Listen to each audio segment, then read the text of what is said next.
अस्सलाम वालेकुम नाजरीन, आप देख रहे हैं उर्दू डिजिटल। नाजरीन, पाकिस्तान शोबिस इंडस्ट्री और सियासी हलकों में इस वक्त एक ही नाम सबकी जुबान पर है, मोमिना इकबाल और साकिब चदर। एक ऐसा तनाज़ा जो पहले खुफिया ताल्लुकात की अफवाहों तक महदूद था, फिर महंगे तहाइफ की कहानी बना।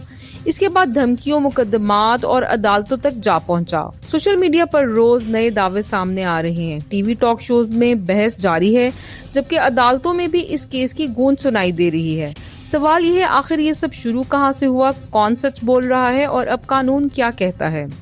ज़राए के मुताबिक मोमिना इकबाल और मुस्लिम लीग नून से ताल्लुक रखने वाले सियासी रहनुमा साकिब चदर के दरमियान काफी अरसे से करीबी ताल्लुकात मौजूद थे। ये ताल्लुकात सिर्फ दोस्ती तक महदूद नहीं थे, बल्कि मुबैना तौर पर शादी तक बात पहुंच चुकी थी। दोनों खानदानों के दरमियान राब्ते भी हुए और मुस्तकबिल के मंसूबे भी जेरे बहस आए, लेकिन फिर अचानक हालात बदल गए। रिपोर्ट सामने आई कि मोमिना इकबाल की जिंदगी में किसी और शख्स की एंट्री हो गई है और इनकी शादी कहीं और तय पा गई है। वो मोड़ था जहां से ये तनाज़ा एक खतरनाक रुख इख्तियार कर गया। साकिब चदर के वकील के मुताबिक उन्होंने मोमिना इकबाल को शादी की नीयत से करोड़ों रुपए मालियत के तहाइफ दिए। इन दावों में शामिल है लग्जरी गाड़ियां, कीमती घड़ियां, बैरून मुल्क ट्रिप्स, महंगे गिफ्ट्स और माली मावनत। वकील का मौक़िफ़ है कि ये सब कुछ एक मुस्तकबिल के रिश्ते के तहत दिया गया था, इसलिए अब इन तहाइफ की वापसी का मुतालबा किया जा रहा है। दूसरी तरफ मोमिना इकबाल के करीबी ज़राए इन इल्जामात को दबाव डालने की कोशिश करार देते हैं। इनका कहना है एक खातून को सोशल मीडिया के जरिए बदनाम किया जा रहा है। मामलात इस वक्त संगीन हो गए जब सोशल मीडिया पर ऑडियो मैसेजेस और मुबैना जाती मालूमात के चर्चे शुरू हुए। कई यूट्यूब चैनल्स ने इससे शोबिस का सबसे बड़ा स्कैंडल कहना शुरू कर दिया। इस दौरान मोमिना इकबाल ने मौक़िफ़ अपनाया कि इन्हें हरासा किया जा रहा है, धमकियां दी जा रही हैं और इन पर दबाव डाला जा रहा है। यही वो मरहला था जहां पुलिस और NCCIA की एंट्री हुई। रिपोर्ट्स के मुताबिक साइबर क्राइम विंग ने मामले का नोटिस लिया। मुबैना धमकियां, सोशल मीडिया मुहिम और जाती मवाद से मुतल्लिक तहकीकात शुरू हुई। उधर मोमिना इकबाल की जानिब से कानूनी दरख्वास्त दायर की गई, जबकि दूसरी तरफ साकिब चदर के वकील मुसलसल मीडिया पर आकर अपना मौक़िफ़ पेश करते रहे। मामला सिर्फ शोबिस न्यूज नहीं रहा, अब ये एक मुकम्मल कानूनी जंग बन चुका है। फिर कहानी में एक अहम मोड़ आया। साकिब चदर की जानिब से दावा किया गया कि इन्हें कत्ल की धमकियां दी गई हैं। बाद पुलिस ने मोमिना इकबाल के मुबैना मंगेतर हमजा हबीब के खिलाफ मुकदमा दर्ज कर लिया।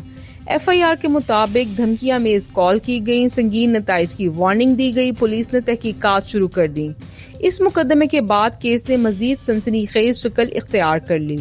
अब ये तनाज़ा अदालत तक जा पहुंचा है। लाहौर हाई कोर्ट में हिफाजती जमानत की दरख्वास्त दायर की गई है, जिस पर अदालत ने अबूरी रिलीफ देते हुए मुतल्लिका अदालत से रजू करने की हिदायत दी। ज़राए के मुताबिक पुलिस मुख्तलिफ पहलुओं पर तहकीकात कर रही है। डिजिटल शवाहिद का जायजा लिया जा रहा है। दोनों फरीकैन अपने अपने सबूत इकट्ठे कर रहे हैं। कानूनी माहिरीन का कहना है कि अगर माली लेन देन और धमकियों के शवाहिद मजबूत हुए तो केस मजीद पेचीदा हो सकता है। मामला इस वक्त मजीद बड़ा हो गया जब वजीर आला पंजाब मरियम नवाज शरीफ का बयान सामने आया। उन्होंने कहा किसी खातून को हरासा या ब्लैकमेल नहीं होने दिया जाएगा, कानून सबके लिए बराबर है। इस बयान के बाद सियासी हलकों में भी हलचल मच गई, क्योंकि साकिब चदर का ताल्लुक हुकूमती जमात से बताया जा रहा है। इस वक्त सोशल मीडिया दो हिस्सों में तकसीम दिखाई देता है। एक ग्रुप कहता है अगर तहाइफ शादी की नीयत से दिए गए हैं तो वापसी का मुतालबा जायज है, जबकि दूसरा ग्रुप समझता है किसी खातून के खिलाफ जाती मालूमात या ताल्लुकात को अवामी बहस बनाना गलत है। इसलिए ये केस अब सिर्फ एक निजी तनाज़ा नहीं रहा, बल्कि प्राइवेसी, ताकत, ताल्लुकात और सोशल मीडिया ट्रायल की अलामत बन चुका है। तहकीकात जारी हैं, अदालतों में समाअतें मुतवक्के हैं, मजीद इंकशाफात सामने आने का इम्कान है और सोशल मीडिया की नजरें हर नई अपडेट पर जमी हुई हैं। ये केस आखिर कहाँ जाकर रुकेगा, कौन सच बोल रहा है, अदालत किसके हक में फैसला देगी, ये वो सवालात हैं जिनका जवाब आने वाले दिनों में सामने आएगा। लेकिन एक बात तय है कि मोमिना इकबाल और साकिब चदर का ये तनाज़ा अभी खत्म नहीं हुआ।